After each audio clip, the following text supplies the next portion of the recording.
신 하나님, 사랑하는 성도들이 안식일을 맞아 주님 전에 모여 다 함께 찬양과 예배 드릴 수 있도록 하여 주시니 감사드립니다. 아멘. 한 주 동안 세상 가운데 분주하게 살았던 저희들의 마음을 온전히 하나님 앞에 내려놓습니다. 세상 속에서 행했던 악한 생각과 행동을 모든 허물과 죄악을 용서하여 주시옵고 아멘.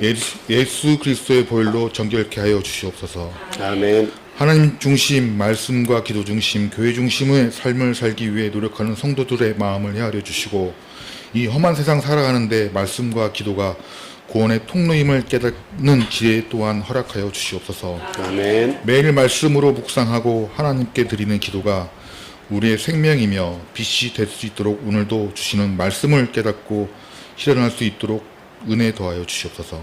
아멘. 하나님께 드리는 예배에 온 마음과 정성을 다하고 기도에 응답받을 수 있도록 간절한 마음으로 예배 드리길 원하옵니다. 이 시간 하나님 말씀으로 우리 영혼이 더욱 강건해지며 흔들리지 않는 믿음의 뿌리가 내릴 수 있도록 하여 주시옵고 복으로 충만한 시간 되게 하여 주시옵소서. 아멘. 오늘도 주님의 말씀을 듣고 주님의 말씀을 들고 단위에 서신 목사님의 성령의 능력을 붙드셔서 진리의 말씀을 증거하시며 그 말씀으로 참된 구원의 진리를 깨닫게 하여 주시옵소서. 아멘. 오늘 예배에 참석하지 못한 성도들 어디 있든지 기억하여 주시고 복된 말씀으로 살게 하시는 주님의 은혜에 감사드리며 사랑 많으신 예수 그리스도 이름으로 기도드렸습니다. 아멘.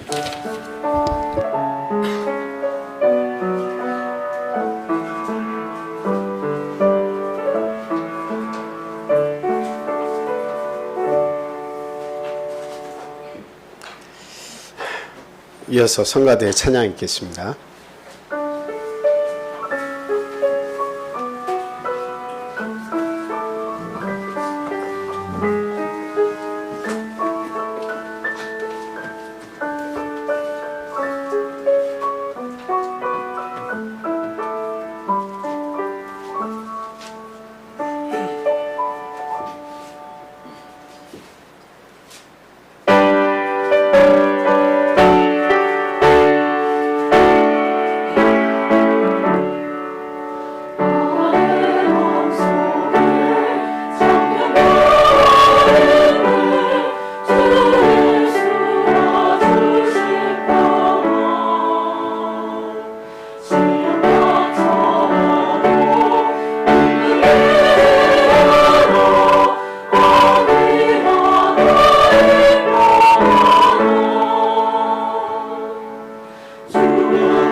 할렐루야. 감사합니다.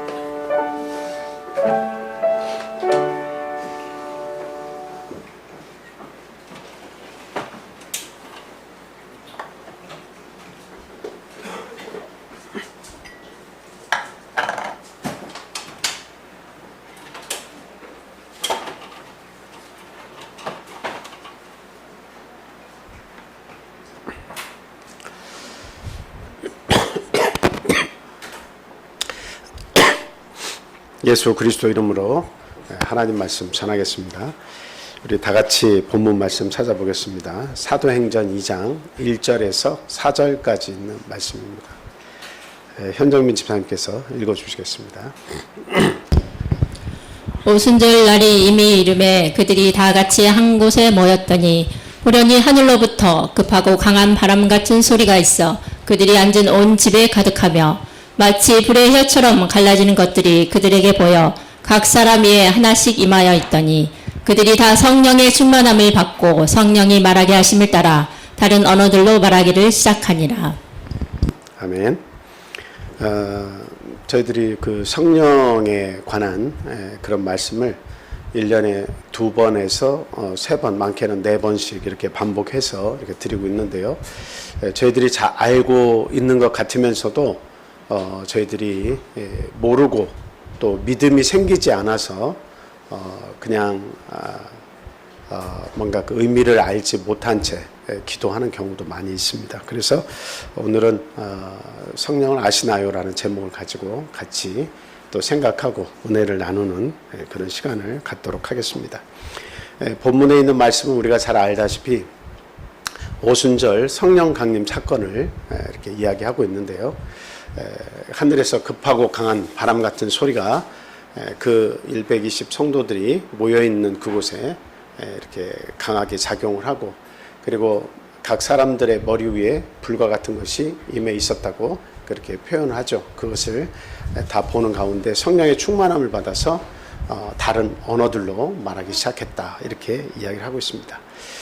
물론 사도행전에서 성령을 받은 모습을 처음 설명한 곳이기도 하지만 그런데 그 뒤로 성경을 계속 읽어가서 고린도 전서까지 이렇게 읽어가면 그 성령이라고 하는 것에 관해서 그 모습이 더 점점 구체적으로 그게 무엇인가라고 하는 것을 알게 됩니다.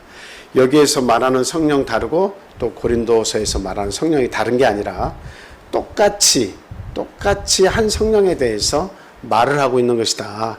그래서 그 성령에 대해서 어떤 사람은 이렇게 보고 어떤 사람은 이렇게 보지만 결과적으로 우리가 그 모든 성경의 말씀을 통해서 보니까 성령은 바로 이것이구나 라고 하는 것을 우리가 알면 되는 거죠.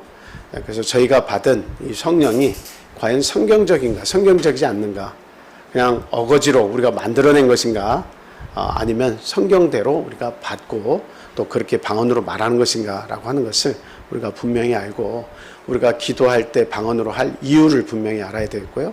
그리고 그 방언 자체가 내가 그냥 할렐루야를 막 빨리 해서 이것이 방언으로 우리가 생각하는 그런 말로 빨리 하니까 바뀌어가지고 나오는 것인지 아니면 정말 하나님이 내 안에서 역사하시는 건지 우리는 분명히 알고 믿음을 가지고 영으로 기도를 하고 해야겠다 하는 말씀을 드립니다. 먼저 첫 번째로 성령이 무엇이냐라고 하는 것입니다. 우리가 잘 알고 있죠. 성령은 하나님의 신입니다. 그래서 창세기 1장 1절에 보면 하나님의 신이 수면 위에 운행하셨다 이렇게 말씀을 하고 있습니다. 그래서 하나님의 존재 자체가 영으로 또 신으로 존재하고 있다는 것을 우리에게 가르쳐주고 있는 그런 대목이죠.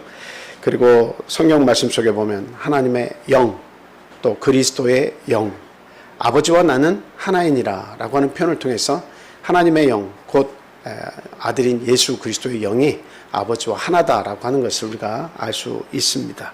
그리고 또 진리의 영, 그리고 보혜사 이런 식으로 성령을 표현을 해놓은 것을 볼 수가 있습니다. 비유적인 표현을 보면 비둘기 같은 성령이 이렇게 표현하고 있잖아요. 비둘기. 또 이른비 늦은 비와 같이 적당한 때에 또 비를 내려주시겠다라고 하는 것도 역시 이것도 성령을 가르쳐서 한 말씀이고요. 또 기름 부음 이런 것들도 역시 그 성령 거룩한 영을 부음을 받을 때 어떤 그런 그 비유적인 표현을 성경에서 쓰기도 합니다. 그러니까 우리가 분명히 알아야 되는 것은 그 신이라고 하는 것이 사람 속에 들어올 수 있느냐라고 하는 사실입니다. 신이 사람 속에 들어올 수 있을까요? 신을 다르게 표현하자면 영이라고 이렇게 말을 할 수가 있겠는데요. 영이 사람 속에 들어올 수가 있을까요? 죄송합니다.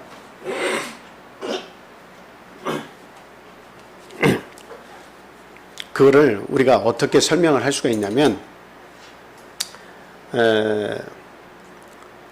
안 믿는 사람들 가운데에도 그 신을 받는다 이런 이야기를 많이 하죠. 그래서 그 동자신을 받는다. 그리고 또 무슨 뭐 동자신도 있고 무슨 신도 있고 그 신을 받기 위해서 막 목욕 재개를 하고 그리고 새 옷으로 다 갈아입고 그리고 새벽부터 참 아주 정성을 다해서 음식을 차려놓고 그리고 깨끗한 물을 떠놓고 그 앞에서 이제 그 신을 받기 위한 그런 아주 막 열정적인 그런 모습들을 하는 것을 볼 수 있어요. 춤도 추기도 하고 기도도 하기도 하고 아주 그 신을 받기 위해서 대단히 애를 쓰는 사람들을 많이 봅니다. 얼마 전에 그 남자 탤런트 하나도 제가 이름은 잘 기억 못 합니다만 자주 본 탤런트인데 그 탤런트도 무속인으로 이렇게 업을 아주 바꿨더라고요. 그래서 그 박수무당이 되기 위해서는 뭘 받아야 돼요? 신을 받아야 돼요. 그래서 제가 네이버 그 사전을 이렇게 찾아봤더니 그 귀신 이렇게 얘기하는데 귀신이 뭐냐 이렇게 찾아봤더니 사람들에게 구하는 복과 화를 줄 수 있는 그런 신령한 존재를 귀신이라고 한다 이렇게 얘기하고 있더라고요. 그러니까 세상 사람들 눈에는 귀신도 하나의 신의 대열에 속해 있는 거죠. 그래서 그 신을 받아서 사람들의 미래를 알아내고 그 사람들의 미래에 조심할 것을 얘기해주고 사람들에게 화 대신 복을 이렇게 주는 그러한 존재로서 알고 있기에 많은 사람들은 점집에 찾아가고 박수무당을 찾아가고 구슬하고 이렇게 하는 것 같습니다. 그렇죠? 자, 이렇게 귀신 또 다른 하나의 영, 또 우리가 성경에서 말하면 사단의 영, 사령이죠. 사단의 영이 사람에게도 들어가서 그 속에서 역사를 한다라고 하는 겁니다. 그러면 귀신도 그 속에 들어가서 역사하는데 하나님의 신도 어떻게 해요? 하나님의 사람 속에 들어가서 역사를 하실 수가 있는 거죠. 반드시 그럴 수 있는 겁니다. 그래서 성경에서 성령을 받으라, 술 취하지 말고 오직 성령의 충만을 받으라 이런 말씀이 있고 물과 성령으로 거듭나지 아니하면 하나님 나라에 들어갈 수 없다라고 할 때 이 성령은 하나님의 거룩하신 영이고 신입니다. 그래서 세상에서 그런 귀신도 그 신도 받으려고 애를 쓰는데 오늘날 우리가 믿음 안에 들어와서 하나님의 사람이라고 자처하면서 예수 이름으로 침례받고 하나님의 사람이 되었을 때에 우리를 인도해 주시고 우리와 함께 해 주시며 우리의 부족함을 위해서 대신 기도해 주시는 하나님의 영이 내 속에 들어와서 역사할 수 있도록 우리가 구해야 되겠다라고 하는 것은 지극히 당연한 것이다 라고 하는 겁니다. 그렇죠? 네. 저희가 잘 아는 내용이죠. 마가복음 5장 찾지 않겠습니다. 3절에서 5절 말씀 보면 거라사 지방의 광인, 미친 사람의 이야기가 나옵니다. 거라사 지방에 미친 사람이 하나 있었는데 이 사람은 참 불쌍하게도 자기의 인생의 목표가 무엇인지를 알지 못한 채 누구에게 붙잡혀가지고 살 수밖에 없는 운명이었습니까? 귀신이 들어와서 그 사로잡힌 상태에서 무덤 사이에서 거처하면서 사는데 사람들이 그를 인간 만들어 보려고 여러 노력을 했겠죠. 같이 살던 사람들이, 이웃들이. 그래서 그를 쇠사슬로 묶어가지고 좀 잠잠하게 있으라고 아마 노력을 많이 했을 겁니다. 때로는 먹을 것도 갖다 주고 애를 많이 썼을 거예요. 예. 그런데 그 쇠사슬을 막 끊어버리는 거죠. 사람의 능력이 어떻게 보면 어느 정도 한계가 있다고 우리가 생각을 하는데, 그 속에 귀신이 들어가면, 신이 들어가면 우리가 생각하는 이상의 그런 힘을 발휘를 하는 거죠. 그리고 그 내면을 꿰뚫어서 볼 수도 있고 여러 가지 우리가 알지 못하는 신비한 일들을 행하기도 하는 거예요. 그래서 그 쇠사슬을 몇 번이고 끊고 하면서 그 귀신의 능력에 사로잡혀서 인간으로서의 본연의 모습, 본연의 삶, 그리고 뭔가 축복된 삶을 살아가지 못하는 그런 삶을 살게 되었는데요. 네, 예수님께서 그를 만나 주시죠. 그리고 그 속에 있던 귀신이 어떤 귀신이었죠? 군대 귀신이었죠. 네, 군대 귀신이었는데 내 안에 있는 것이 무엇이냐라고 할 때 군대라고 이렇게 얘기했습니다. 그러니까 군대라고 하는 것은 인원이 많다는 이야기예요. 그러니까 신이 들어왔는데 하나의 신이 들어올 수도 있고 둘의 신이 들어올 수도 있고 그리고 군대의 신이 들어올 수도 있는 거예요. 근데 그 군대의 신이 들어왔는데 나중에 예수님께서 그것을 쫓아내시니까 그 군대 귀신이 돼지에게 들어갔는데 그 주변에서 먹이고 있는 돼지들에게 들어갔는데 그 돼지들이 몇 마리나 그 귀신이 들어가가지고 비탈길로 내달아서 물에 빠져 죽었습니까? 예? 2,000마리나 된다고 그랬어요. 2,000마리. 귀신이 돼지에게도 들어갈 수가 있고 사람에게도 들어갈 수 있는 거예요. 그 귀신은 장난을 잘 쳐요. 그래서 사람에게 들어와서 사람을 장악하면 그 사람의 자기의 생각, 자기의 경험, 자기 하고 싶은 말, 자기의 생각 아무 소용이 없는 거예요. 귀신이 딱 장악하고 있으면 하라는 대로 사람은 조종당하게 되어 있어요. 내 힘과 내 의견과 내 경험이 아무 소용이 없어요. 내 속에서 지시하는 대로, 그 신이 지시하는 대로 그렇게 사는 거예요. 그게 다른 신이 우리 사람에게 들어왔을 때 그런 일들이 일어나는 거예요.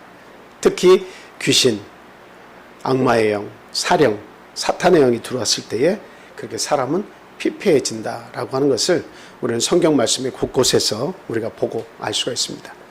그래서 우리가 이것을 알아야 되는 것은 무엇이냐면 이 세상에서 권세를 잡고 있는 존재가 뭐냐, 이것을 우리가 먼저 잘 알아야 됩니다. 그래서 성경에서 에베소 2장에서 보면 공중의 권세 잡은 자라고 이렇게 표현을 하고 있습니다.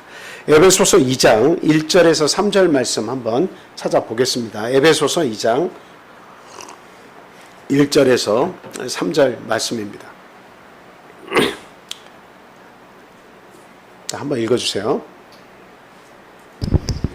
하나님 우리 아버지와 주 예수 그리스도로 에베소서 2장 1절에서 3절입니다.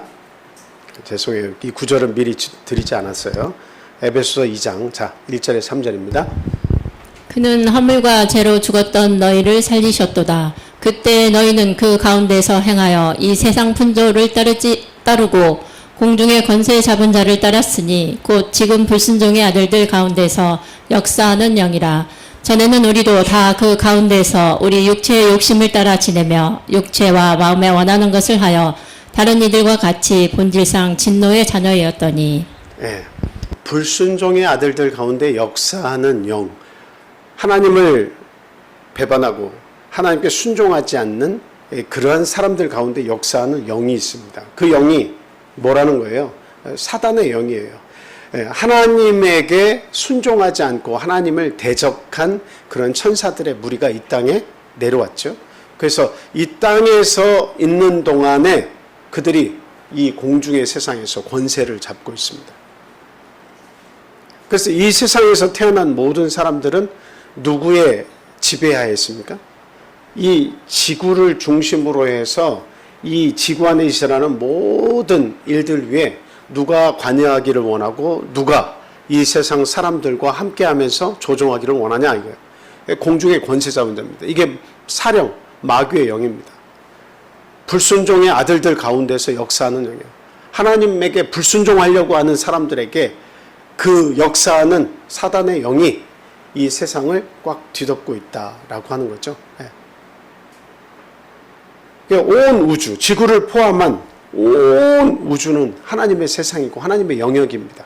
그래서 이 지구도 역시 하나님의 영역에 속해 있어요. 그러나 여전히 하나님은 어느 때를 기다리는 거예요? 추수의 때를 기다리는 거예요.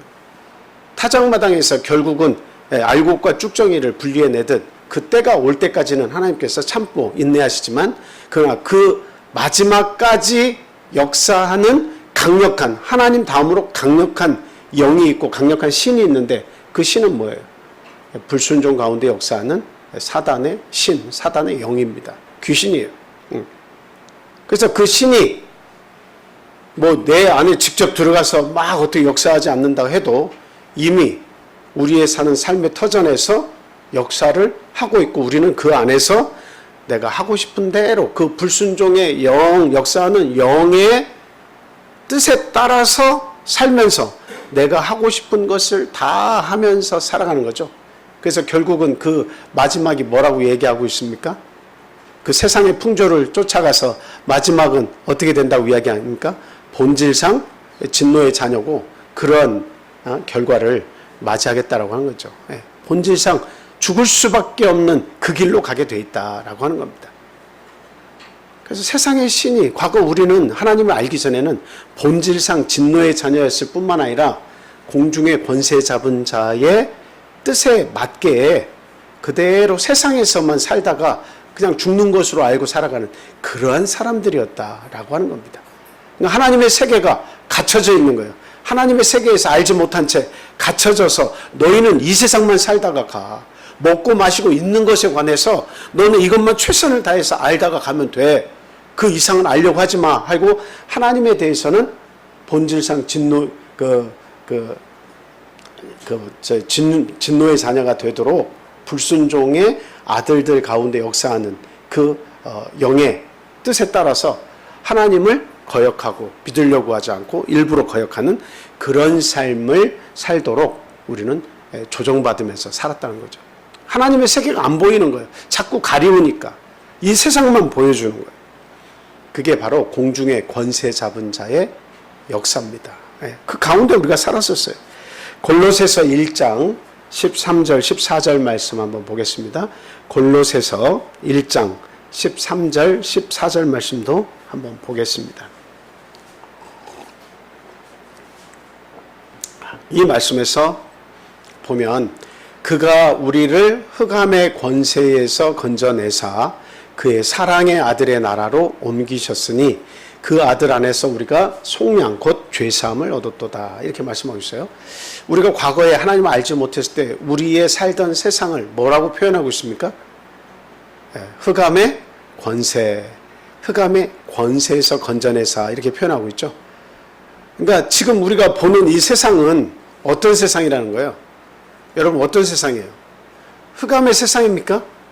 여러분, 정말 흑암의 세상이에요? 아유, 이렇게 막 멋진 빌딩도 있고, 이렇게 좋은 집도 있고, 좋은 운동장에, 좋은 꽃 구경할 수 있는 아름다운 자연에, 호수에, 막 이 세상은 너무나 아름다운 것 투성이라고 그렇게 생각하는데, 흑암의 권세라고 이야기하고 있습니다. 지금 우리가 살고 있었던 과거에 하나님 알지 못했던 그 시대에는 이 세상이 다 뭐였다는 거예요? 흑암의 권세 아래에서 우리가 살았다. 그러니까 그 아름다운 대자연도 하나님께서 지으시니까 아름답죠. 그 꽃도 아름답고 호수도 아름답고 물고기도 아름답고 동식물이 다 아름답죠. 당연한 거예요. 그럼에도 불구하고 하나님을 대적한 천사의 무리들이 이 땅에 내려와서 제1의 목표로 삼는 게 뭡니까? 우리는 이미 저주받았고 우리가 저주의 길을 선택해서 결과적으로 파멸을 받을 겁니다. 천사들은 그걸 알죠. 타락한 천사들은. 그래서 하나님을 대적할 수 있는 이 불순종 가운데에 역사하는 그 영의 목표는 뭐예요? 하나님이 가장 집중하고 계시고 가장 사랑하고 계시고 그리고 이 하늘의 모든 보화와 축복을 내려줄 인간, 그 하나님이 초점과 관심을 맞추고 계신 그 인간들을 어떻게 하는 것이 하나님 대적하는 것이라고 생각하는 거예요? 철저하게 하나님으로부터 분리시켜 나가는 것이, 그것이 하나님을 정면으로 대적하는 것이라고 그들은 너무도 잘 알고 있는 겁니다. 그래서 어떻게 하는 거예요?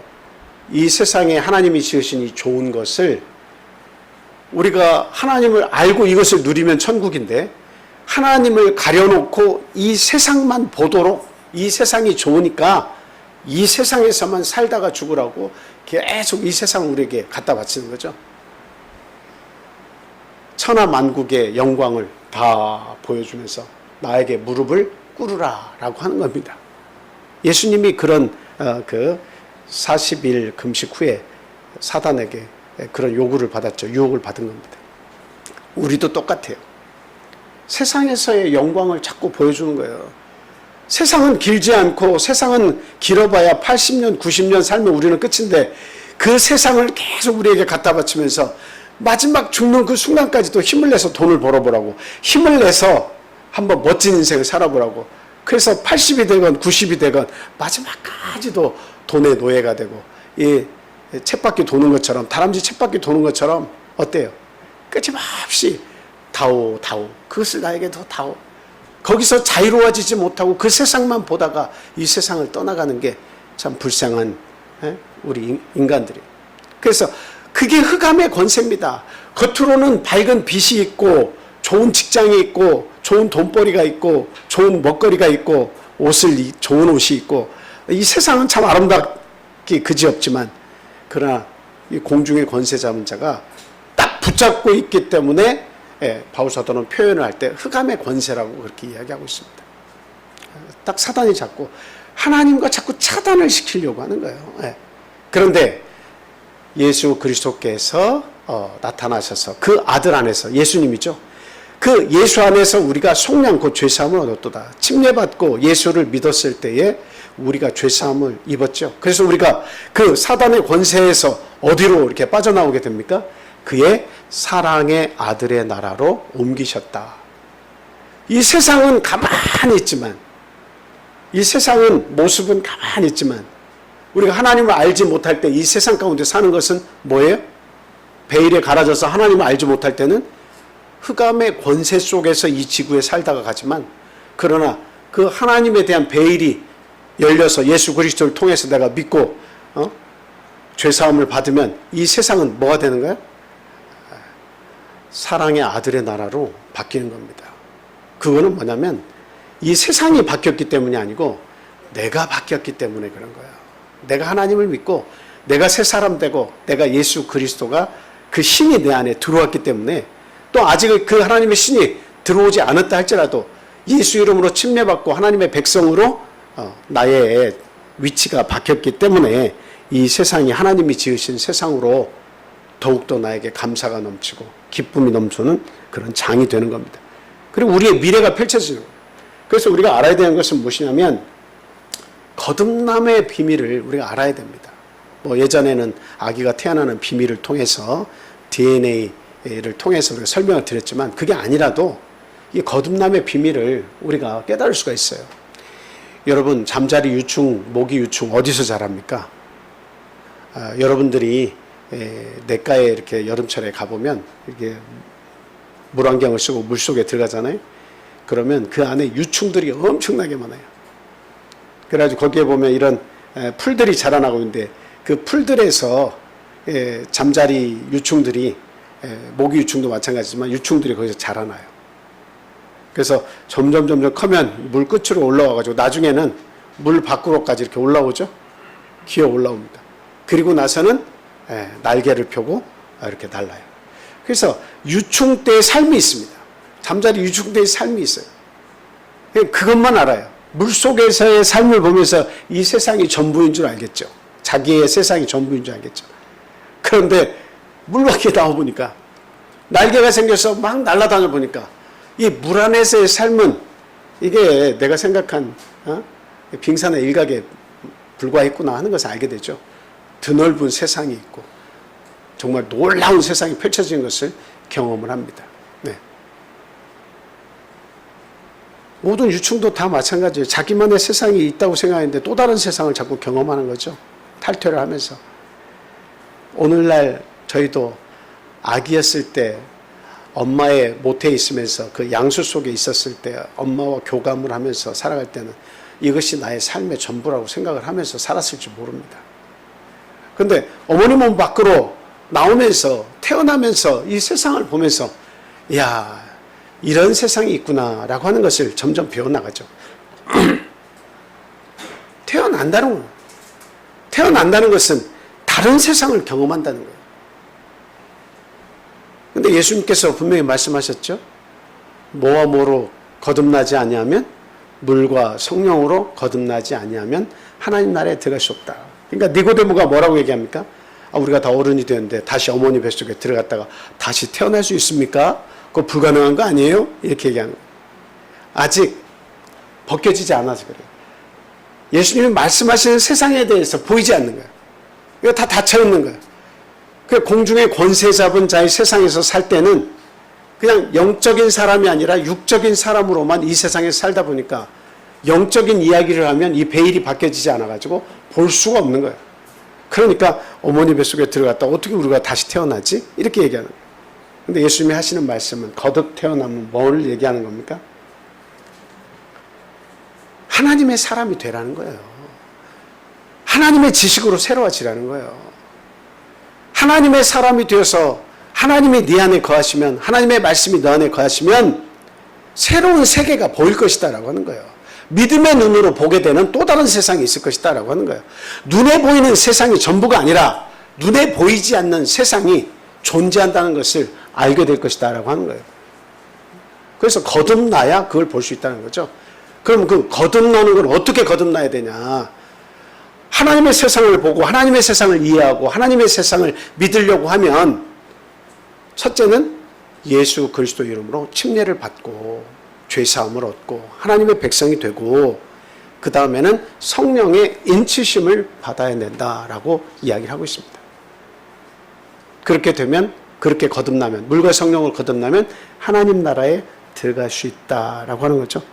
그래서 오늘 우리가 사는 세상에서 보면 공중의 권세 잡은 자의 세상에서 많은 사람들이 살고 있지만 사실 예수님을 믿어서 침례받은 우리들은 하나님의 백성으로서 살아가는 거죠. 공중의 권세 잡은 자의 세상과는 별개의 세상 속에서 우리가 살아가는 거라 이 말이에요. 이게 얼마나 참 감사한 일입니까? 이게 종이 한 장 차이 같지만 내가 예수 그리스도를 믿고 믿지 않고는 종이 한 장 차이 같지만 그러나 예수님을 몰랐을 때는 이 세상이 전부요. 잠깐 있다가 사라지는 이 세상에 목숨을 걸고 거기에 모든 열과 성을 다해서 살다가 죽으면 다 끝이라고 얘기하는 거예요. 명확하게 그 미래에 대해서 알 수도 없고 알지 못하는 그 세상에 어떤 대책이라고 하는 것이 하나도 없이 살다가 가는 거예요. 그냥 막연하게 선하게 살다 가면 될 것이라고 얘기합니다. 근데 사람은 절대 선할 수가 없잖아요. 한번 잘 생각해 보세요. 미국의 수많은 대통령들이 명문가에서 그 정치에 입문해서 쭉 살아가는데 아주 대단한 삶을 살고 대단히 엄격히 제한받으면서 살고 대단히 어떤 정치에 잘못된 영향을 받지 않도록 철저히 교육받으면서 잘 자라는데 나중에 알고 보면 그 사람들의 삶을 보니까 어때요? 너무도 교육을 잘 받고 최고의 교육을 받고 철저히 뭐 감시는 아니지만 그 가문에 불필요한 요소가 없도록 잘 다스림을 받아서 대통령이 되고 했지만 그 보이지 않는 가운데 그들의 모습은 얼마나 추악하며 얼마나 부족한 것이 많습니까? 그것은 대통령들만의 모습이 아니에요. 그냥 이 밑에서 사는 선하게 살려고 하는 모든 사람들의 마음 속에도 또 그들의 행동 속에도 여전히 죄악은 그 속에서 불같이 끓어오르고 그것을 행동화하려고 하는 마음들이 끊임없이 반복적이다라고 하는 것을 부인할 수가 없는 겁니다. 근데 그런 모습 속에 있는 그 살다가 죽을 수밖에 없는 운명을 맞이하면 얼마나 참 불쌍해요. 근데 우리가 정말 감사하게도 예수 그리스도를 알아서 믿고 침례를 받고 하나님의 백성이 되었을 때 똑같이 우리가 이 세상을 살다 가지만 우리의 미래는 너무나 밝고 너무나 아름답고 너무나 기대되는 우리의 미래가 있다. 그걸 우리는 신앙으로 준비를 하면서 살 수가 있다는 거죠. 이게 사랑의 아들의 나라에 사는 우리들의 마음밭인 거예요. 이게 보이는 거예요. 이 세상이 보이는 거예요. 거듭나야 우리 예수님의 세상, 하나님이 준비하신 세상, 거기에 소망을 두고 그것이 보이고 믿음으로 인내하면서 기다릴 수가 있게 되는 것입니다. 그래서 성경은 우리에게 이야기합니다. 만일 너희 속에 하나님의 영이 거하시면 너희가 어디에 있지 아니하고 육신에 있지 아니하고 어디에 있나니? 영에 있나니. 누구든지 그리스도의 영이 없으면 그리스도의 사람이 아니라고 그렇게 이야기하고 있습니다. 만일 너희 속에 하나님의 영이 거하시면 너희가 어디에 있지 아니하고 육신에 있지 아니하고 또 다른 세상을 보게 될 것이다 라고 하는 거예요. 하나님의 신이 너희에게 들어오면 또 다른 세상을 네가 경험할 뿐만 아니라 그 세상이 진실된 세상이고 더 값진 세상이고 여기에 내 생명과 내 모든 것을 걸만한 위대한 세상이 있다는 것을 보게 될 것이다 라고 하는 거예요. 그래서 너희가 육신에 있지 아니하고 영에 있나니 누구든지 그리스도의 영이 없으면 그리스도의 사람이 아니라고 그렇게 얘기하고 있습니다. 이 말씀을 하면 아직 성령을 받지 못하신 분들은 그러면 내가 그리스도의 사람이 아니란 말이냐? 이렇게 생각하실 수도 있습니다. 그건 아니에요. 우리가 이렇게 생각을 해보면 좋습니다. 어느 공장에서 물건들이 만들어져 이렇게 나오잖아요. 만들어져 나오면 마지막에 검수 과정을 지났죠. 그래서 거기서 잘못된 것 뭐 이런 것들은 폐기 처분이 다시 되잖아요. 그리고 온전히 딱 마친 것은 마지막에 합격하고 도장을 딱 찍어주잖아요. 마치 이와 같은 거예요. 마치 이와 같은 거예요. 그 물건이 그 공장의 건물이 아니라는 그게 아니라 공장의 건물이지만 그러나 거기에다 도장을 꽝 찍어서 명확하게 이것은 이 공장의 제품 과거에 그 만들어져서 올 때도 그 제품이었지만 그 명확하게 증거를 해주는 그런 도장을 꽝 찍어서 이 공장의 정확한 제품입니다. 이렇게 해주는 거죠. 근데 이것이 검수 과정에서 어떤 사람의 농간에 의해서 다르게 빼져가지고 이 도장이 아니라 다른 도장을 꽝 찍고 나가면 어떻게 되는 거예요? 그 공장의 제품으로 나갔지만 하자인데 폐기 처분이 돼야 되는데 살아서 움직이면 이게 불량품이 되는 거잖아요. 그리고 거기서 찍힌 도장은 가짜잖아요. 그러니까 이것은 보증할 수 있다라고 하는 도장을 찍어주는 게 이게 성령과 같은 거예요. 그래서 성령으로 인치심을 받았다. 도장을 찍었다. 도장 찍음을 받았다. 이렇게 얘기하는 겁니다. 근데 이 성령이라고 하는 것은 어때요? 하나님께서 약속을 해주셨죠? 어떻게 주신다고 얘기했습니까? 어떻게 주시는 거예요? 모든 먼데 사람, 얼마든지 하나님께서 부르시는 사람에게 다 주시겠다고 약속합니다. 다 주시겠다. 그냥 어떤 사람은 빼고 안 주고 어떤 사람은 주고가 아니고 다 주시겠다. 그런데 그것을 성령의 선물이라고 이렇게 표현하고 있습니다. 여러분 여행 가보시면 누구에게 어떤 선물을 하면 좋겠다 이 생각이 막 떠오르죠. 그래서 그 목록에 누구 이걸 주겠다 선물의 목록이 막 생각이 납니다. 그게 참 행복하죠. 그걸 생각할 때 누군가에게 이걸 주었을 때 그 사람이 행복할 것이다 이렇게 생각하는 그 사람은 참 기분이 좋고 행복합니다. 하나님께서 성령을 우리 인간에게 부어줄 때 사랑하는 우리 사람들에게 성령을 부어주시려고 생각할 때 얼마나 행복했겠습니까?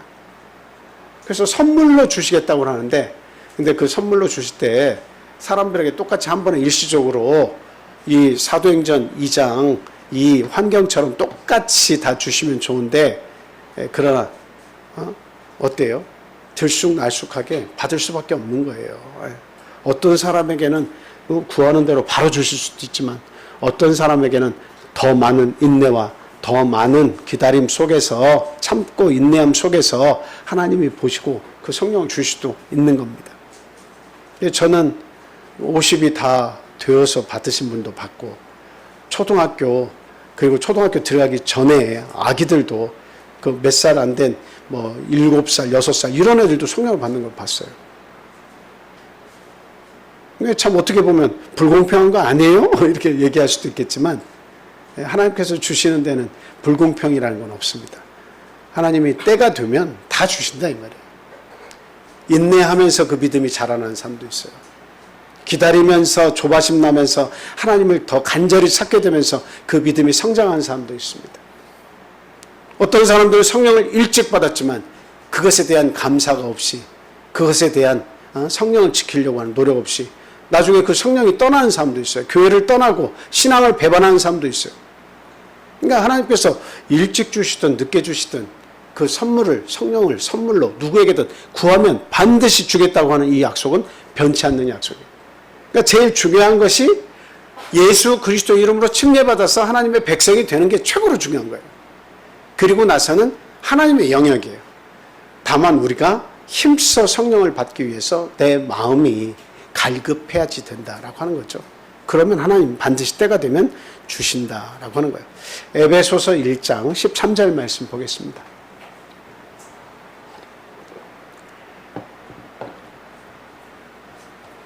에베소서 1장 13절 말씀. 자, 시작. 그 안에서 너희도 진리의 말씀 곧 너희의 구원의 복음을 듣고 그 안에서 또한 믿어 약속의 성령으로 인치심을 받았으니. 구원의 복음을 듣고 침례받아서 하나님의 말씀이 무엇인지 간절히 사모하는 사람이 되면 약속의 성령으로 인치심 받았다. 그러니까 약속을 해주신 것이기 때문에 반드시 주십니다. 그걸 믿어야 돼요. 아유, 나는 안 주실라나 봐. 이게 아니에요. 약속하신 거기 때문에 반드시 주시는 거예요.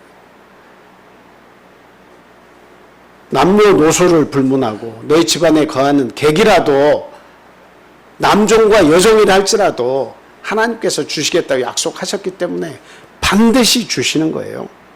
그래서 반드시 인내하고 참고 겸손한 마음으로 기다리면 되는 겁니다.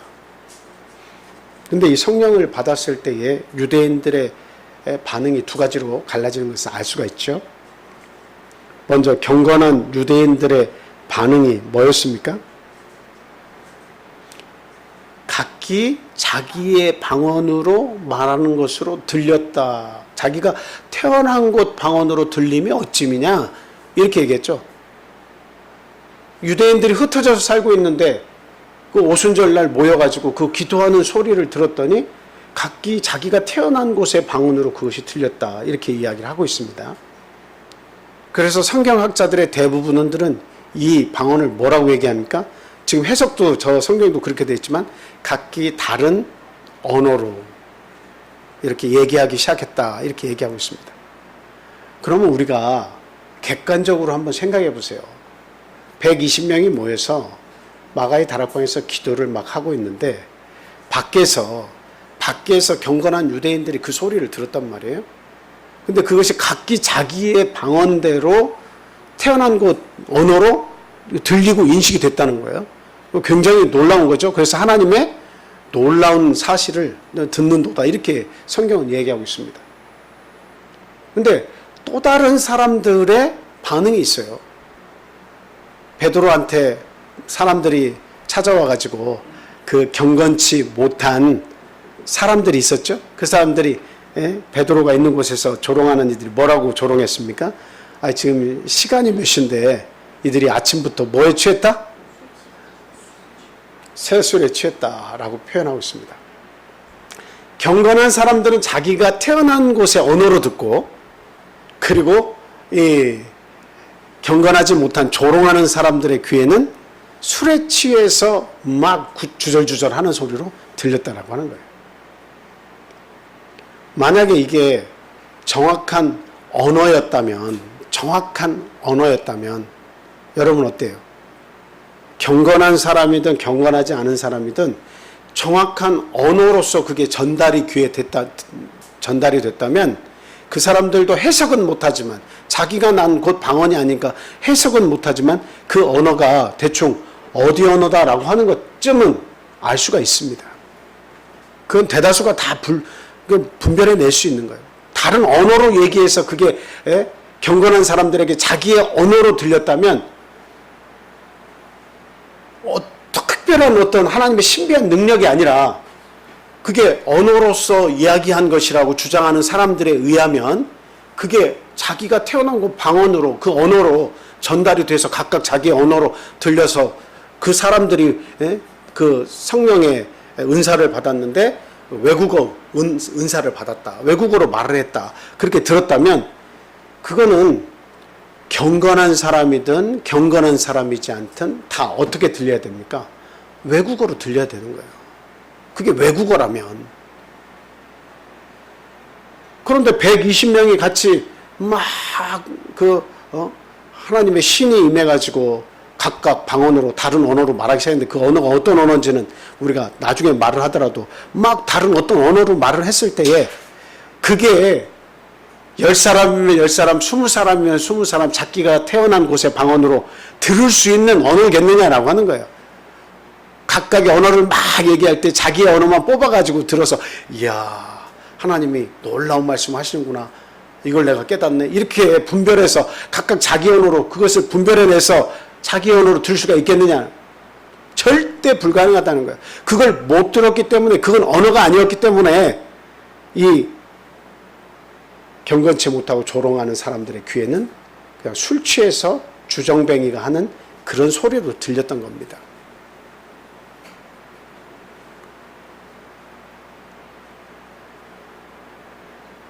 분명한 사실은 무엇입니까? 이거 하나님께서 이미 이와 같은 일이 있을 거라고 예언을 하셨다라고 하는 사실이죠.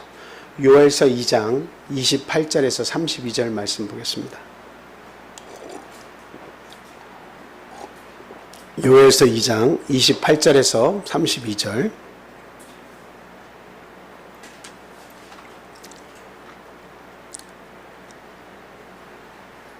자, 한번 현집사님께서 읽어주세요. 요엘서 2장 28절에서 32절입니다.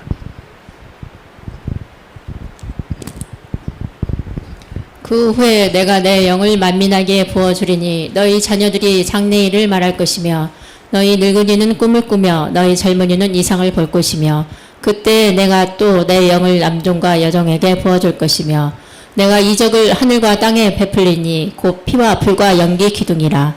여호와의 크고 두려운 날이 이르기 전에 해가 어두워지고 달이 핏빛같이 변하려니와 누구든지 여호와의 이름을 부르는 자는 구원을 얻으리니 이는 나 여호와의 말대로 시온산과 에루살렘에서 피할 자가 있을 것이며 남은 자 중에 나 여호와의 부름을 받을 자가 있을 것임이니라.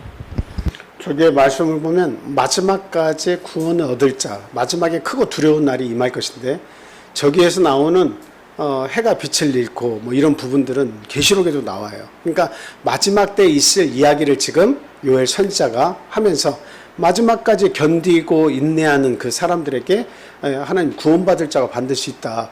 근데 그 자에게는 하나님이 뭘 주시겠느냐? 남종과 여종에게조차도 하나님께서 부어주시겠다고 했는데 내 영을 부어주겠다. 이렇게 예언을 하신 거죠. 내 영을 부어주겠다. 그리고 사도행전 2장에서 얼마든지 부르시는 자 하나님께서 부어주시겠다. 이렇게 얘기하고 있는 겁니다. 자, 사도행전 2장 33절. 그래서 그 베드로는 이 성령에 대해서 명확하게 이야기를 하고 있어요. 성령에 대해서 명확하게 이야기를 하고 있습니다. 한번 보여주세요.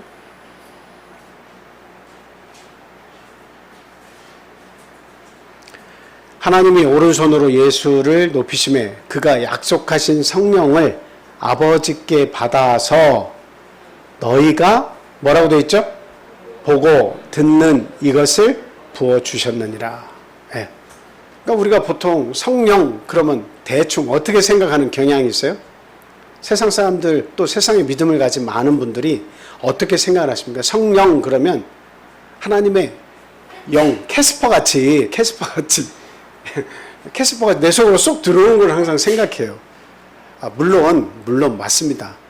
우리가 생각하는 하나님의 영은 실체가 없어요. 어떤 모양을 그리라고 하면 그 모양이 어떻게 생긴지 몰라요. 그러나 그것이 우리에 들어오는 건 맞아요. 근데 들어오는 것을 우리가 어떻게 보고 성령을 받았다라고 말할 수 있느냐 이 말이죠. 그런데 성령의 곳곳에서 성령을 받았을 때의 그러한 모습들을 설명을 하고 있죠. 근데 베드로가 정확하게 표현했어요. 뭐라고 얘기하고 있습니까? 보고 듣는 이것을 부어주셨다고 그렇게 얘기하고 있습니다. 그건 뭐예요? 지금 일어난 모든 일들 네가 보지 않았느냐. 사도행전 2장 그 내용들 120명의 성도들이 함께 마가의 다락방에서 성령 받는 이 모습 보고 듣지 않았느냐. 그래서 보고 듣는 이것이 성령의 외적 표현입니다. 볼 수 있고 들을 수 있는 것이 이게 성령을 받은 것의 외적 표현이다, 이렇게 말씀을 드릴 수가 있어요. 그래서 우리가 성경에서도 보니까 바람이 임의로 불매 어디에서 왔다가 어디로 가는지 알지 못하더라, 이런 말씀 있잖아요. 성령의 빗대서 하신 말씀이에요. 바람이 어디에서 왔다가 어디로 가는지 알 수 없지만 바람이 불면 움직이잖아요. 이게 외적 표현이에요. 바람이 존재하는구나, 외적 표현이에요. 그래서 우리가 보고 듣는 이것이 성령이 존재하시는데 어떻게 그 사람에게 성령이 함께 하신가 알 수 있는 것은 영으로 기도하고 우리가 볼 수 있고 들을 수 있고 그렇게 기도하는 것이다 라고 하는 것을 알 수가 있습니다. 이게 성령이 우리에게 임하셨을 때 외적 표현인 것입니다.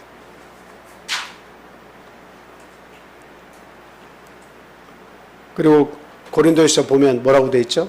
방언으로 말하는 자는 뭐에게, 성령으로 기도하는 자는, 방언으로 말하는 자는 사람에게 하지 아니하고 하나님께 하나니 이는 알아듣는 자가 없고 비밀을 말함이라. 하나님께 비밀을 말함이라, 이렇게 얘기하고 있어요. 그러니까 이 성령은 고린도 전서에 가서 바뀐 게 아니에요. 성령이 사도행전에서의 성령과 고린도서의 성령이 다른 게 아니에요. 같은 성령이에요. 그 방언이 다른 게 아니에요. 각각 다른 언어들처럼 느껴졌을지라도 신비하게 자기가 태어난 곳 방언으로 들리는 신비한 체험도 했기는 했지만, 그러나 그 불순종하고 그런 사람들의 조롱하는 자들에게는 이게 술 취한 자의 주정뱅이 소리처럼 들렸지만, 그러나 어떻다는 거예요?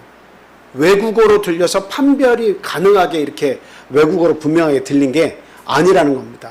그래서 결국은 하나님께 비밀한 것을 말하는 거예요. 그 영이 내 속에 들어와서 나를 위해서 친히 간구해 주시는데 하나님께 비밀한 것을 말하는 것이지 외국어로 그렇게 말하는 것이 아니다라고 하는 거예요. 전도를 위해서 외국어 방언을 은사로서 주셨다. 그 방언이 아니라는 거죠. 사람이 알아들을 수 없다는 거예요. 그러나 그 순간 처음에 받을 때는 외부적으로 그 사람들은 하나님의 놀라움을 내가 듣는도다, 깨닫게 신비한 능력이 그 순간에는 있었지만, 그러나 그 모든 사람이 어떤 외국어를 해가지고 그것을 나가서 하나님의 복음을 각자의 지역으로 가서 복음을 전할 수 있게 그 외국어를 주셨다? 그거 아니에요. 그럼 이 경건한 무리들도 자기 외국어 태어난 거 방언으로 들은 사람도 자기 지역에 가서 그 성령 안 받아도 복음을 증거할 수 있잖아요. 물과 성령으로 거듭나야 하나님 나라 들어간다고 했을 때 보고 듣는 이것을 부어주셨는데, 외국어를 꼭 하나 해서 복음을 증거할 수 있다면 하나님께서 왜 얼마든지 천하만민 하나님을 믿는 모든 자들에게 이 외국어 방언을 다 나눠주시겠습니까? 이따만한 많은 무리들 똑같은 언어를 사용하는데 그 사람들도 왜 각기 자기 민족 안에서 다른 구하면 다른 언어들을 다 하게 해가지고 뿔뿔이 다 하나님 말씀 받는 사람 뿔뿔이 다 흩어져서 그 언어를 가지고 거기에 가서 증거해야 돼요? 그게 구원을 받는 그 정확한 요소가 될 수 있느냐 이 말이죠. 외국어 학원 가든지 외국어 잘하는 사람 가서 그거 배워서 그 외국어를 할 수 있다면 굳이 그게 왜 구원을 받는데 유일한 방법이 돼야 되냐 이 말이죠. 배워서 할 수 있다면, 그 외국어를 할 수 있으면 되는 거지. 그런데도 아직도 이 비밀을 모르는, 정말 우리는 다 알 수 있는 거지만 너무나 간단한 진리인데도 불구하고 외국어 방언으로 치부하고 그것은 은사의 한 부분이라고 이렇게 얘기하고 있습니다. 근데 베드로는 분명히 성령에 대해서 보고 듣는 이것을 부어주셨다라고 이야기를 하고 있습니다. 그리고 나중에 보면 고넬료 집에서도, 사도행전 10장에 보면 고넬료 집에서도 분명히 나타나죠. 베드로가 하나님의 말씀을 이렇게 설교할 때 거기에서 성령을 받은 자가 나타났어요. 그냥 우리가 생각하는, 보통 일반적으로 생각하는 하나님의 형상은 모르겠지만 쑥 들어왔으면 아이고 성령을 받았네, 우리와 같은 성령을 받았음에 세례 주는데 무슨 거리낌이 있어, 세례 죄지, 이렇게 흘러가지 않는다는 이야기죠. 이거 어떻게 알겠어요? 테스퍼 같이 들어가면 그거 어떻게 알겠어요? 뭘로 아는 거예요? 보고 들을 수 있는 것을 통해서 우리와 같은 성령을 받았음에 이렇게 판단할 수 있는 거예요. 우리와 같은 성령을 받았음에 보고 듣는 것이 있으니까 비교가 가능한 거예요. 그래서 12사람쯤 되니라. 성령 받기를 위해서 제자들이 기도하니까 12사람쯤 되니라. 수를 셀 수가 있는 거예요. 보고 들을 수가 있으니까. 그래서 이것은 외국어 방언이 아니라 정확하게 하나님께 비밀을 말하는 것이고 사람에게 하는 것이 아니에요. 사람은 알아들을 수가 없다라고 하는 거예요. 다만 그 사람에게 그 뜻이 전달되기 위해서는 반드시 통역하는 은사가 있는 사람이 있었을 때에 나는 똑같이 방언하지만 은사로서 내가 성령 기도, 영 기도를 할 때 은사로서 활용이 될 수가 있는 거예요. 통역하는 자가 나타나면 하나님의 뜻이 전달이 돼야 할 필요성이 있다고 할 때는 그 통역자의 은사와 그리고 내가 기도하는 이 기도가 은사로서 활용이 될 수 있다라고 말씀을 드릴 수가 있습니다. 자, 이와 같이 우리는 이 구원의 요건, 거듭 태어나는 그런 모습, 하나님의 세상을 볼 수 있고 구원받아서 하나님의 사람이 되어서 하나님의 세상을 볼 수 있는 그런 삶을 살 수 있기 위해서 하나님의 인침을 받아야 된다. 이렇게 이야기를 하고 있습니다. 그래서 외국어가 아니라 전도를 위해서 준 외국어가 아니라 보고 듣는 명확한 그 하나님의 그 주신 방언이다, 영언이다라고 이렇게 말씀을 드릴 수가 있어요. 그래서 구원의 요건이니까 반드시 받아야 돼요. 때가 되면 주십니다. 그리고 하나님의 사람으로 회복이 되죠. 하나님의 사람으로 회복이 됩니다. 로마서 8장 8절 9절 잊지 않겠습니다. 그리스도의 영이 없으면 그리스도의 사람이 아니다. 이렇게 얘기했죠. 그러니까 우리가 그 침례를 받고 하나님의 백성이 되었는데 하나님의 사람이 아니냐? 그건 아니에요. 하나님의 사람 맞아요. 그러나 하나님의 영으로 인도받기에는 아직도 부족함이 있어요. 그래서 하나님의 그 검수 과정이 있겠죠. 그래서 정말로 참 하나님이 내가 내 영을 땅 쳐서 내 아들이야 내가 도장까지 찍어줘 하는 이 기다림이 필요하다는 거죠. 기다림이 필요한 거예요.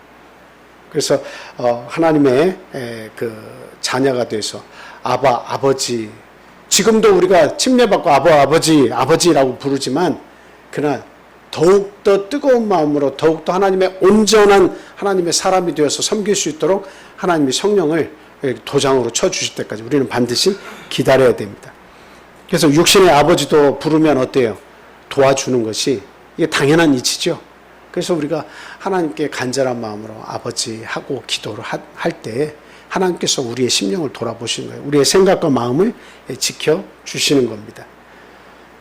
자, 로마서 8장 26절 27절 말씀 보겠습니다. 로마서 8장 26절 27절. 자, 한번 같이 읽겠습니다. 시작. 이와 같이 성령도 우리의 연약함을 도우시나니 우리는 마땅히 기도할 바를 알지 못하나 오직 성령이 말할 수 없는 탄식으로 우리를 위하여 친히 간구하시느니라. 마음을 살피시는 이가 성령의 생각을 아시나니 이는 성령이 하나님의 뜻대로 성도를 위하여 간구하심이니라.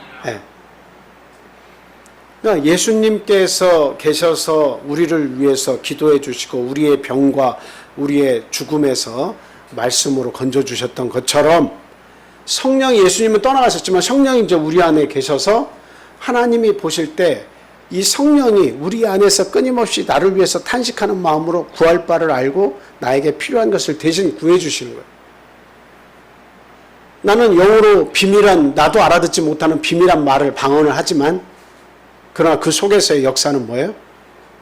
하나님이 보실 때 성령께서 자체적으로 나를 위해서 나의 필요를 알고 대신 간구를 해주시는 거예요. 예수님께서 나사로야 나오너라 죽은 자에서 나올 때 내 기도를 들으신 것에 감사하나이다 하나님께 기도했던 것처럼 성령께서 예수님은 떠나서 안 계시고 이제 성령을 대신 부으셨는데 성령이 내 안에 계시면서 나를 위해서 대신 간구해 주시는 거죠. 하나님 이 자에게는 이것이 필요합니다. 이 간구를 들어주신 것을 감사합니다 하고 하나의 인격체처럼 내 속에 들어와서 나에게 필요를 위해서 노력해 주시는 거예요. 그래서 귀신의 영이 들어와서 그를 위해서 뭔가 그의 필요를 공급해 주는 것처럼, 여러분 사울 왕이 마지막에 그 사무엘 선지자가 죽어서 이제 다시 만날 수도 없고 하나님께 구해도 하나님 안 만나 주시니까 그 영매자를 찾아가죠. 영을 불러오는 초혼자 그 찾아가죠. 그래가지고 뭘 불러달라고 그래요? 사무엘의 영을 불러달라고 하잖아요. 그때 나타난 영은 귀신의 영입니다만 물론. 근데 나타나서 사울을 막 호되게 혼내키잖아요. 귀신도 그런 역할을 하는 거예요. 귀신의 영을 불러서 그 영을 자기가 입어서 그 사람의 목소리를 흉내내고 그 사람의 말투로 이야기하고 실제적으로 그렇게 할 수 있는 거예요. 그런 역사가 있어요.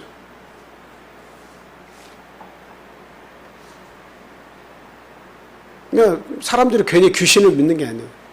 이게 밥을 차려놓고 그러면 그 밥을 괜히 차려놓는 게 아닙니다. 12시가 돼서 그 사람들이 재를 올리기 전에 보면 이렇게 진동이 상에 올려서 그 뚜껑이 흔들리다가 떡 이렇게 엎어지는 현상들이 한두 사람만 경험하는 게 아니라 여러 사람들이 함께 공유를 하니까, 경험을 하니까 귀신이 있고 밥을 먹는구나 이렇게 생각하는 거예요. 물론 그렇게 기리게 된 데는 중국에서 어떤 사건이 있어서 음식을 차려놓고 그 불효를 했던 사람이 정말 나를 키워주신 어머니 아버지에 대한 그 기림을 위해서 음식을 장만해 놓은 그런 예에서부터 어떤 그 상을 차리고 조상을 섬기는 그런 것이 나타나긴 했지만, 어찌됐든 귀신을 괜히 믿는 게 아니에요. 역사를 하니까 믿는 거예요. 그러니까 오늘날 우리에게도 성령의 역사하심을 분명히 우리가 믿어야겠다라고 하는 거죠. 각종 죄와 유혹에서 마귀의 괴계로부터 우리를 보호해주고 우리의 생각과 우리의 마음을 지켜주시는, 또 세월을 아낄 수 있도록 믿음 생활을 잘 할 수 있도록 우리를 지켜주시는 분이 바로 이 성령이다라고 하는 겁니다. 그리고 진리 가운데로 인도를 해주시죠. 요한복음 14장 16절 17절 말씀 보겠습니다. 요한복음 14장 16절 17절. 내가 아버지께 구하겠으니 그가 또 다른 보혜사를 너에게 주사 영원토록 너희와 함께 있게 하리니 그는 진리의 영이라. 세상은 능히 그를 받지 못하나니 이는 그를 보지도 못하고 알지도 못함이라. 진리의 영인데 세상은 가려져서 받으려고도 안 해요. 받을 수가 없어요. 그러나 예수 그리스도를 시인하고 믿고 하나님 앞에 나오는 자는 이제 그 꺼풀이 벗겨져서 보게 되고 믿게 되고 하는 거죠. 그럼 그 영을 받을 수가 있게 되는 겁니다. 그 진리의 성령이 오시면 진리 가운데로 우리를 인도하신다. 그 외에도 죄를 깨닫게 하시고 불태우신다. 그리고 하나님의 증인이 되게 하신다. 우리가 잘 알고 있는 사도행전 1장 8절 말씀 아시죠? 오직 성령이 너에게 임하시면 너희가 권능을 받고 예루살렘과 사마리아와 온 유대와 땅끝까지 이르러 내 증인이 되리라. 이게 성령께서 하시는 일이에요. 그래서 성령을 받아야 하는 이유들은 이런 것들이 있어요. 지금 쭉 말씀드린 이유가 있죠. 구원의 요소이기 때문에, 또 하나님의 증인이 되기 위해서, 그리고 또 그 앞에 말씀드렸던 죄를 깨닫고 불태움 받기 위해서, 진리 가운데로 인도받기 위해서, 우리 연약함을 도우시기 때문에 여러 가지 이유들 쭉 말씀을 제가 드렸습니다. 그러면 성령은 마지막에 이제 성령을 받으려면 어떻게 해야 하느냐라고 하는 거죠. 네. 첫째는 하나님의 약속이며 선물이라는 사실을 분명히 믿어야 됩니다. 찾지 않겠습니다. 사도행전 2장 38절 39절을 보면 예수님의 이름으로 세례를 받고 죄사함을 받으면 성령의 선물을 받겠다, 이렇게 약속을 하셨죠. 반드시 이 약속은 너희와 너희 자녀와 모든 먼데 사람, 곧 주, 그 다음으로 넘어가 보세요. 39절 마지막에 주 우리 하나님이 얼마든지 부르시는 자들에게 하신 것이다. 그러니까 얼마든지 하나님이 부르시는 자들에게는 약속한 선물을 반드시 주겠다. 그러니까 물론 조바심이 나실 수도 있겠습니다만, 그러나 반드시 주신다고 하는 약속의 선물임을 믿고 기다리시고 최선을 다하면 되는 거예요. 때가 되면 반드시 주세요. 우리는 침례받은 것이 가장 중요하고 그리고 간절히 구하면 때가 되면 주신다라고 하는 사실이에요. 그 다음에 진실된 믿음을 가져야 됩니다. 그러니까 이렇게 중간에 불순물이 많으면 이게 뭔가 가림막이 많으면 하나님께로 가는 것이 자꾸 이렇게 걸걸치잖아요. 근데 그것이 내가 걱정하는 것들, 내가 추구하는 것들, 이런 것들을 잘 생각해 보셔야 돼요. 그러한 것들을 자꾸 제거해서 내가 하나님께 정말 이 보화와 같은 성령을 내가 받기를 간절히 간구하는가. 불순물 같은 것을 제해야 된다. 진실한 믿음을 갖도록 힘을 써야 됩니다. 사도행전 5장 29절에서 32절 말씀, 베드로와 사도들이 대답하여 이르되 사람보다 하나님께 순종하는 것이 마땅하니라. 사람에게 순종하고 물질에게 순종하고 이 세상 권세에 순종하는 것보다 하나님께 순종하는 것이 마땅하니라. 너희가 나무에 달아 죽인 예수를 우리 조상의 하나님이 살리시고 이스라엘에게 회개함과 죄사함을 주시려고 그를 오른손으로 높이사 임금과 구주로 삼으셨느니라. 우리는 이 일의 증인이요 하나님이 자기에게 순종하는 사람들에게 주신 성령도 그러하니라 하더라. 여기서 보니까 뭐라고 되어 있어요? 하나님이 자기에게 순종하는 사람들에게 주신 성령. 자기에게 정말 순종하려고 하는 마음이 비쳐야 된다라고 합니다. 순종하려고 하는 마음이 비쳐야 된다. 하나님의 어떤 말씀이든지 순종하려고 하는 마음이 살아나야 된다라고 하는 겁니다. 그리고 우리가 지나온 과거를 통해서, 물론 지금은 예수 믿고 새 사람이 되었지만 지나온 과거를 통해서 내가 하나님 앞에서 얼마나 하나님 앞에서 목이 곧은 백성이었는지, 큰 죄인이었는지를 깨닫고 그 은혜, 하나님께서 구원해 주신 그 은혜에 감사할 수 있어야 된다라고 합니다. 감사할 수 있어야 된다. 감사가 넘쳐야 된다. 정말 주님 감사합니다. 우리에게 이런 귀한 가정을 주신 것도 감사하고 우리 자녀들에게 믿음을 주신 것도, 구원의 은혜를 주신 것도 감사하고, 나를 하나님을 알게 해서 지옥 백성의 삶을 살다가 끝날 나의 운명을 하나님의 세상을 알게 해주셔서 감사합니다. 감사가 넘쳐야 한다라고 하는 겁니다. 그 다음에 요한일서 1장 8절에서 10절을 보니까 하나님은 미쁘시다고 얘기하고 있는데 우리가 죄가 없다고 말하면 스스로 속이는 자라고 이야기하고 있습니다. 그래서 우리가 우리의 죄를 자백하면 그는 미쁘시고 의로우사 우리 죄를 사하시며 우리를 모든 불의에서 깨끗하게 하실 것이다 라고 얘기하는 거죠. 그래서 하나님의 말씀이 우리 속에 남아있도록 힘을 써야 돼요.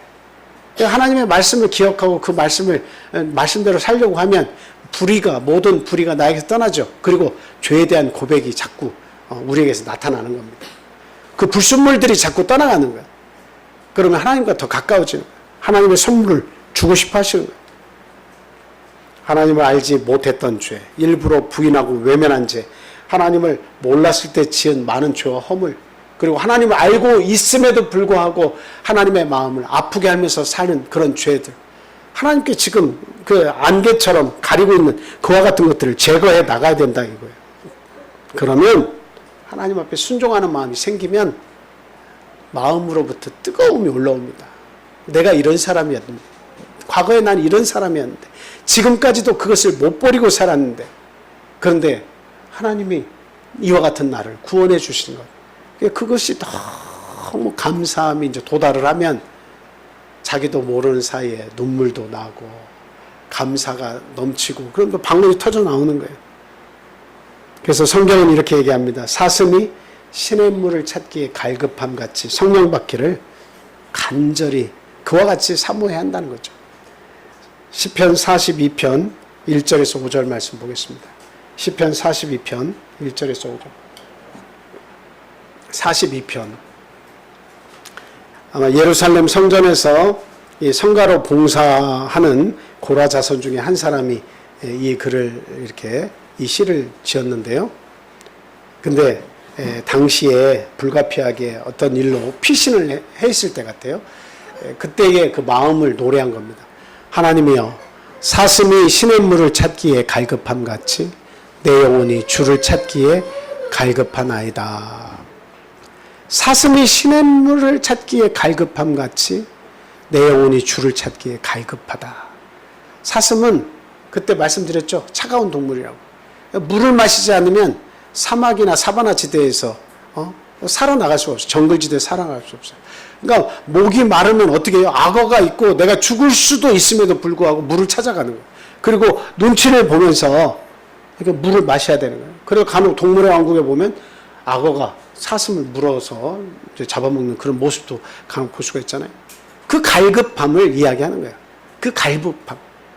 죽을 수도 있지만 그 물이 없으면 안 된다고 하는, 물을 찾아가는 그 갈급한 마음이 있어야 하나님이 성령을 주시는 겁니다.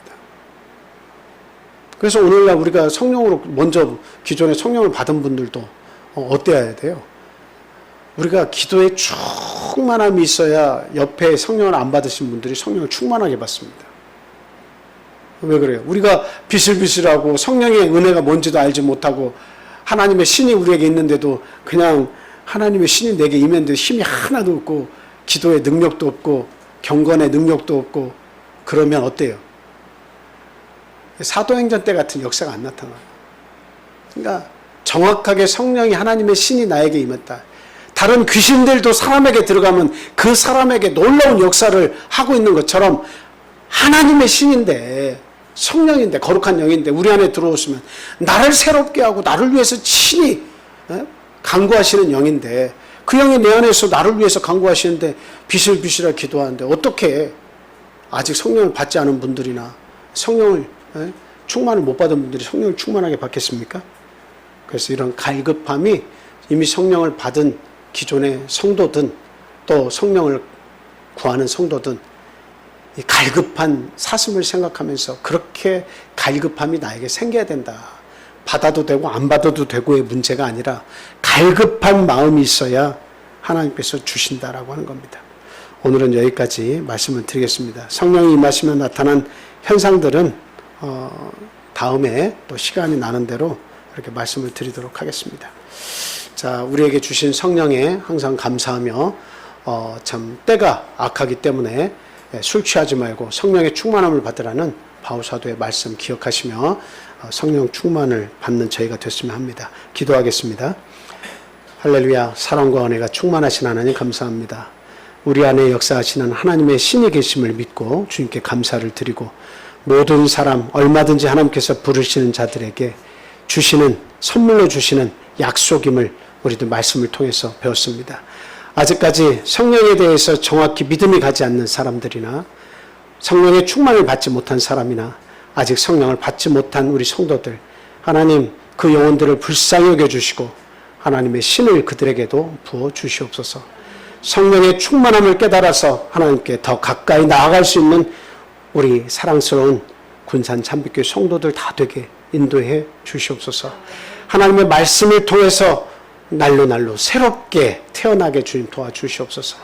우리의 마음이 옥토와 같이 변하도록 주님 도와주시옵소서.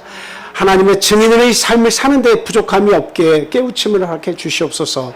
서로 사랑하며 서로 인내하며 하나님이 주신 세상을 믿음으로 바라볼 줄 아는 저희 군산 참빛교회 성도들 다 되어서 하나님의 마음을 쾌활케 할 수 있는 그런 하나님의 자녀가 되기를 간절히 소망합니다. 하나님, 이 중에도 참 우리의 기도에 소원을 두고 기도하는 사람들이 있습니까? 병이 낫기를 위해서 기도하거나 건강을 위해서 기도하거나 우리의 자녀들의 미래를 위해서 기도하거나 또 나의 나약한 믿음을 위해서 기도하거나 누군가의 구원을 위해서 기도하는 그 기도가 있습니까? 하나님, 그 기도를 하나님께서 모두 다 들어주시고 참 가장 빠른 시일 내에 응답해 주셔서 우리들로 하여금 하나님의 기도가 살아있음을 깨닫게 하여 주시옵소서. 멀리 떠나 있는 우리의 가족들 한 사람 한 사람의 영혼을 하나님 붙들어 주시기를 간절히 소망하며 모든 사람들이 하나님의 귀한 진리에 귀 기울여 구원받을 수 있는 때가 오기를 간절히 사모하오니 정말 하나님 구원의 대를 들어설 모든 자들, 우리의 이웃들, 우리의 가족들 하나님 그들의 영혼을 지켜 주시옵소서. 이 안식일에 귀한 축복을 주심에 감사하며 예수 그리스도 이름으로 감사하며 기도합니다. 할렐루야. 아멘.